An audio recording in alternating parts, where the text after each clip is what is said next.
This is Netherite, the strongest material in Minecraft, and this is what you will need to upgrade your armor, your tools and your weapons to the next level.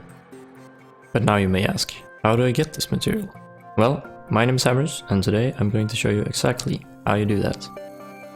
Netherite is different from the rest of the materials in Minecraft, as you don't use it to craft new armor. You instead upgrade tools, weapons and armor to the next level by combining a piece of equipment with a single netherite ingot. These ingots are acquired in one of two ways.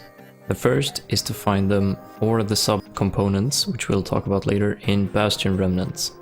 These can be found spread out all over the nether, and with all the different variants, some are better than others. Treasuries stand out from the rest of the remnants, as these look quite different, and these are the ones that you look for the most when you're trying to find netherite or its components. However, you should not look past the other remnants, as these also have a chance of containing netherite sub-components. And these you will need, as you most likely don't want to find all the treasuries to get your ingots. The second way of obtaining netherite is to use the sub-components, the first of which is ancient debris.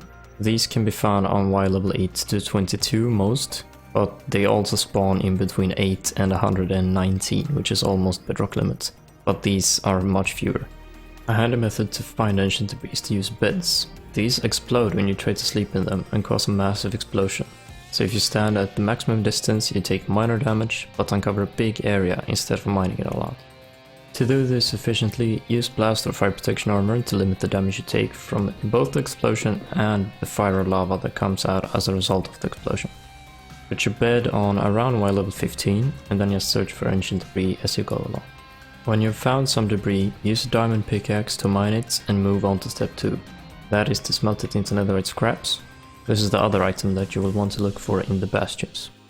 You'll need 4 netherite scraps and 4 golden ingots to combine them into a netherite ingot in a crafting table. When you have your netherite ingots, you'll want to craft a smithing table using 4 wooden planks and 2 iron ingots. In this, you'll want to put the item you want upgraded and the netherite ingot you just obtained to upgrade it into netherite. The upgraded item will keep its durability, enchantments and any name you have previously given it. Netherite has some further uses as well. You can use a netherite ingot to craft yourself a lodestone. These can, however, be found in bastions if you don't want to spend any netherite on it. Using a compass on a lodestone causes the compass to connect to it and now points towards the lodestone instead of world spawn. This also works in the end or in the nether, if you have a base or some other destination there that you want a compass pointing to. You may also use the ingots to create netherite blocks. These can be used either as decoration or in a beacon if you have no other use for them.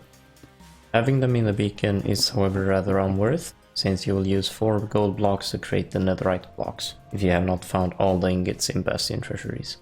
That is all for this video. If you found any of this useful, be sure to like the video and subscribe for more content like this.